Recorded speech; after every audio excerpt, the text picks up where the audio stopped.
Bonjour à tous, je suis Pierre Paya.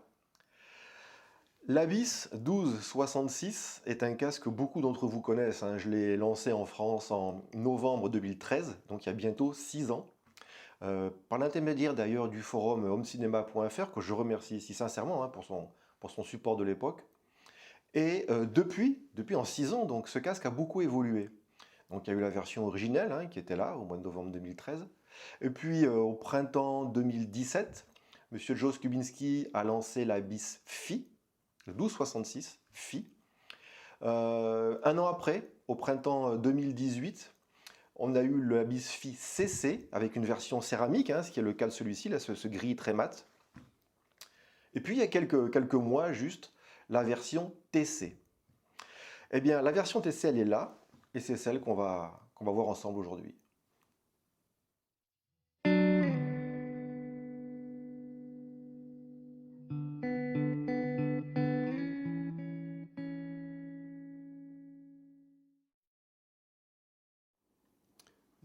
Cet Abyss 1266 est vraiment un casque très particulier. Bon, déjà on le voit, hein, sa forme est unique.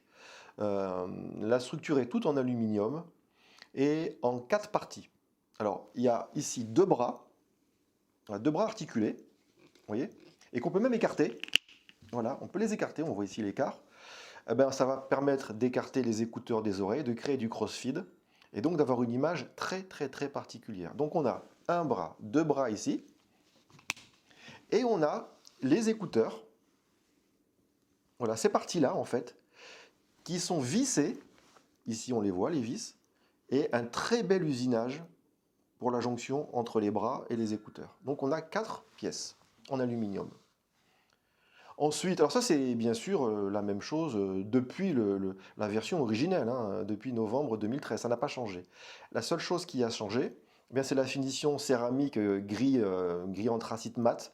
Avant on était sur du noir brillant, voilà, une peinture noire brillante. Le bandeau est un bandeau en cuir épais, voilà, qui tient de chaque côté par un élastique. Il n'y a pas de réglage de hauteur sur ce casque. Ça peut être surprenant. J'ai vu des personnes le repousser, hein, à cause de ça. Au départ, c'est vraiment déconcertant. On le met sur la tête et il se pose comme il se pose. Voilà, il n'y a pas de réglage de hauteur. C'est un orthodynamique, il faut le savoir, qui pèse 666 grammes, dont l'impédance est de 46 ohms et la sensibilité faible, hein, très faible même, 85 décibels. Alors aussi une chose qui a changé, alors bien sûr les drivers ont été optimisés avec le temps, et à chaque version qu'on a vu arriver, on a toujours évolué grâce à des drivers qui avaient été optimisés, donc toujours évolué vers un plus bel aigu et vers un grave un peu moins proéminent. Les pads de cette version sont aussi nouveaux, c'est ce qu'on appelle les pads CC, que JPS Lab appelle les pads CC. Ils sont très profonds, vous voyez la profondeur, hein. Ils sont plus profonds que n'étaient les pads de la version originelle. Par contre, comme c'est depuis le début, voilà, ils sont munis ici d'une platine avec des crans, et on peut régler donc les pads, la rotation de ces pads par incrément. Vous voyez ici il y a des vis chromées sur lesquelles, voilà, grâce auxquelles plutôt, on va caler le pad, il ne pourra pas tourner, mais grâce à ces incréments, voilà, on pourra faire des rotations. Et ce qui va permettre, en fait c'est important, c'est pas un détail, hein, ça va permettre de positionner cette partie du pad la plus large, qui est d'origine quand même censée être derrière les oreilles, hein, mais ça va permettre de la faire tourner et de la placer plus précisément selon notre morphologie. Voilà. C'est important parce que ça va jouer sur la réponse en fréquence, ça va jouer sur la perception du grave, enfin voilà, tout ça c'est important, y compris d'ailleurs l'écartement des deux bras, ici. Voilà, ça aussi très important, parce que ça va aussi changer bien sûr la perception qu'on a du casque, et aussi ça, regardez. On peut diriger de cette manière-là, on peut diriger les écouteurs vers le conduit auditif ou vers l'extérieur.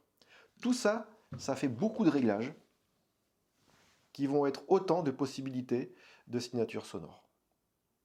On a deux versions, hein, de l'Abyss 1266, la version Deluxe qui est livré dans une sacoche en cuir avec un câble qui se termine en 2 fois XLR3, donc pas celui-ci, qui coûte plus cher, et puis la version light, celle que j'ai ici, donc qui est livrée avec ce câble, voilà, un XLR4, et avec les deux canaux droite-gauche. Voilà, enfin on va le voir ici. Voilà, les deux canaux droite-gauche sont carrément séparés, hein, carrément séparés jusqu'au connecteur. Bon, il faut savoir que JPS à l'origine est un câblier, un excellent câblier américain, et que le câble fourni avec les Abyss 1266 est réellement un très très bon câble. Voilà, et puis bien sûr les petits... Ah oui, un truc important. Les connecteurs ici sont des, bien sûr vous le voyez, hein, des mini XLR, mais ils ont 3 points. C'est-à-dire que l'Abyss n'est pas compatible avec beaucoup de câbles terminés avec des mini XLR4, comme par exemple les casques Odez ou les casques Kenerton. Bon, alors je vais vous présenter le système que j'ai utilisé pour mes écoutes. En source, j'ai utilisé cet appareil qui est magnifique, que j'ai pas depuis très longtemps au showroom. C'est un DAC, streamer DAC, de marque française, un Leadson. Donc lui, en fait, il n'a pas du tout d'unité de stockage, il est branché directement en Ethernet, et puis il va chercher sur le réseau interne au showroom mes différentes bibliothèques, ou alors je peux streamer Cobuzz avec. Voilà. Donc ça c'est la source. Et je pars en RCA directement vers ce monstre qui est le Viva Solista, qui est un ampli à la base fait bien sûr pour alimenter les enceintes et pas les casques. Mais voilà, j'ai 2 casques ici, le Susvara et l'Abyss, qui sont des casques très très difficiles, qui sont d'ailleurs les 2 plus difficiles du marché à alimenter aujourd'hui, en tout cas à ma connaissance. Et j'ai voulu tout simplement voir jusqu'où je pouvais les amener au plus loin. Bon, c'est l'ampli le plus puissant qu'il y a ici au showroom, et je les ai branchés dessus. Alors bien sûr, comme c'est pas un ampli pour casque, il n'y a pas de prise, hein, un casque. Donc j'ai fait ce cordon là, voilà, ce câble. C'est pas compliqué en fait, hein. C'est un câble muni de bornier, pas de bornier, de banane, de fiche banane. Voilà. J'ai défaire les nœuds parce qu'il m'a fait un sac de nœuds. Et avec ce câble, voilà, je branche sur les borniers enceintes de l'ampli. Et puis je termine avec un jack 635 femelle pour brancher mes casques. Alors ce que j'ai fait ici, avec un Y, voilà, un Y, je branche mes 2 casques, le Susvara, enfin là c'est l'Abyss et le Susvara, au bornier enceinte directement du Solista, et là j'ai une puissance de feu démesurée. Voilà, c'est le système que j'ai utilisé. Joseph Ebler et son Requiem. Alors j'ai choisi ici le Ricordare, la piste numéro 5 sur l'album.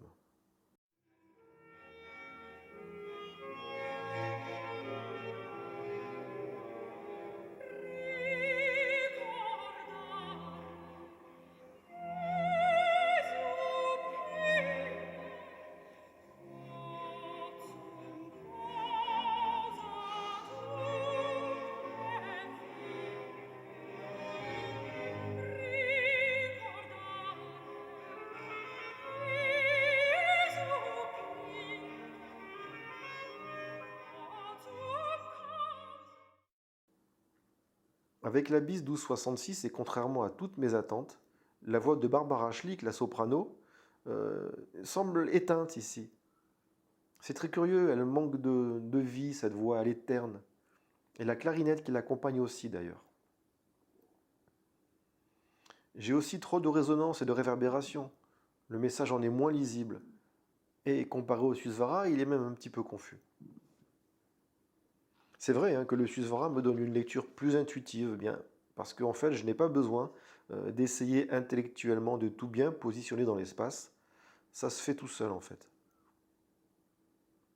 Alors, idem hein, pour le Tenorari Van Bern, qui chante juste après. Il se détache mieux de l'ensemble avec le Susvara, et par conséquent, pour moi en tout cas, sa qualité de présence est supérieure. Alors, juste après lui, hein, juste après ce ténor, les chœurs arrivent, et eux aussi sont un peu plus confus avec l'Abyss. Et j'ai plus de facilité à mieux séparer les différentes tessitures avec le Susvara. Même chose, bien sûr, pour la voix de basse de Harry van der Kamp, qui intervient ensuite. Elle aussi, elle est mieux détourée, bien parce qu'elle est non entachée par ce halo de réverb trop présent hein, et que j'entends de manière récurrente avec le 1266. C'est curieux ça. Alors en revanche, de manière générale, hein, l'abysse est plus ouvert, il est plus profond et son image est tout à fait cohérente hein, en largeur comme en profondeur, mais c'est vrai qu'il y a plus d'images avec l'abysse. En fait, à l'arrivée, eh bien, je préfère nettement la propreté du message, la plus grande justesse de timbre et la sensation supérieure d'y être que me donne le Susvara. Le choral BWV 645 de Jean-Sébastien Bach, joué ici par Marie-Claire Alain.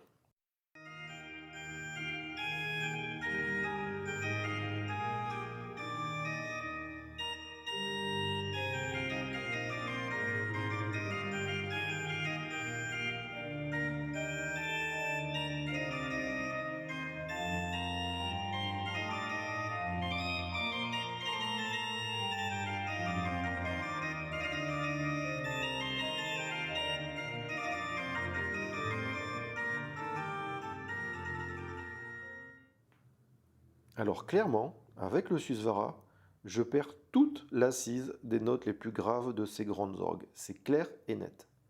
En particulier le jeu de 8 pieds hein, et les 16 Hz qu'il reproduit.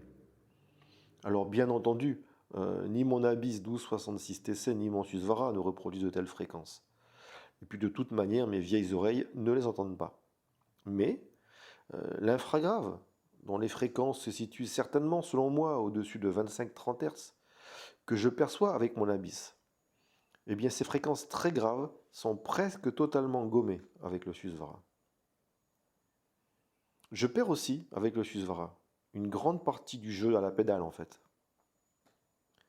L'Abyss 1266 me donne aussi une bien meilleure, mais vraiment, hein, une bien meilleure perception de l'acoustique de l'église, de ses réverbérations mieux audibles qu'avec le Susvara, et du coup, j'ai une bien meilleure impression d'être dans l'église, au milieu des grandes orgues.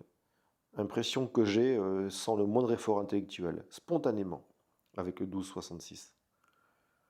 Oui, l'ambiance du couple acoustique, orgue-église, est très nettement mieux restituée avec le 1266 que par le Susvara, c'est net. Le souffle puissant dans les tuyaux du jeu de 16 pieds, jeu qui remplace ici les contrebasses hein, de l'orchestre symphonique, eh bien le souffle d'air qui alimente ces tuyaux, je peux l'imaginer et les traverser. Je l'entends dans la tessiture riche et très particulière d'ailleurs hein, de ce jeu de 16 pieds. Le Susvara estompe cette richesse harmonique et perd alors beaucoup en couleurs sonores, c'est dommage. Je perds également beaucoup, réellement beaucoup, hein, en dynamique et en ouverture avec le Susvara. En fait, sur cette plage musicale, l'Abyss est pour moi très nettement au-dessus. La musique de la bande originale du film Black Panther, et j'ai choisi la piste 6, Waterfall Fight.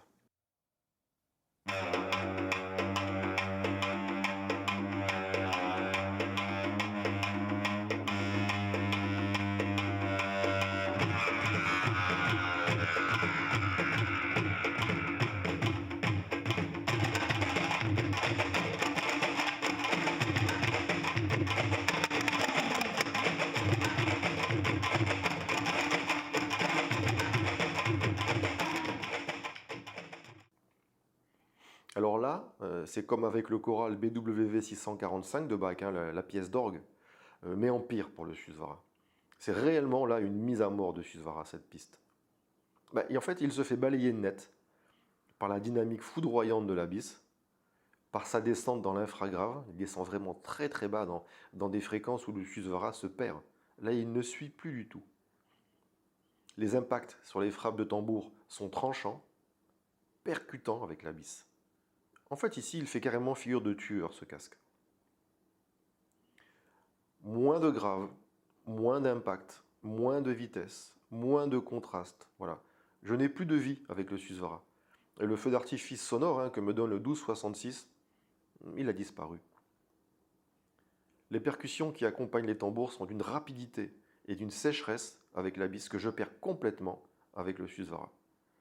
Ben voilà, c'est tout simplement pas une musique faite pour lui. Christy Barron et son titre Ain't No Sunshine. C'est un titre très connu. Hein. no sunshine when he's gone, and he's always gone too long. Anytime he goes away, wonder this time where he's gone. I wonder if he's gone to stay. Ain't no sunshine when he's gone, and this house just ain't no home anytime he goes away. Alors là, pour le coup, Malabis en fait trop dans le grave. La contrebasse est trop présente et elle couvre là presque totalement la voix de la chanteuse. Alors cette voix bien sûr, elle est très belle hein, avec le 12-66. Et puis j'ai envie de dire quand même, heureusement. Eh bien, je découvre un autre monde, voilà, quand je reviens au Susvara. Et le Susvara, donc, eh bien, me joue une autre voix. Elles sont vraiment différentes. Elle est mieux humaine, dans le sens où je l'entends comme plus vraie, comme plus juste. Cette voix, avec le Susvara, elle est mieux incarnée aussi, et elle est affranchie de ce fameux voile légèrement opaque qui l'éteint et qui l'aplatit avec l'abysse, et que j'ai entendu aussi sur d'autres musiques.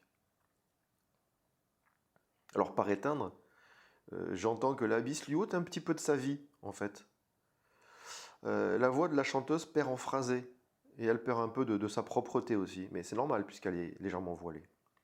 Et puis d'autre part, il y a aussi la contrebasse qui est un peu trop présente, et qui vient polluer le bas médium et le médium, et ainsi, bien sûr, la voix de Christy Barron. Elle est finalement moins colorée par la contrebasse, cette voix avec le Susvara, parce qu'avec lui, eh bien, j'entends pas de chevauchement de fréquence.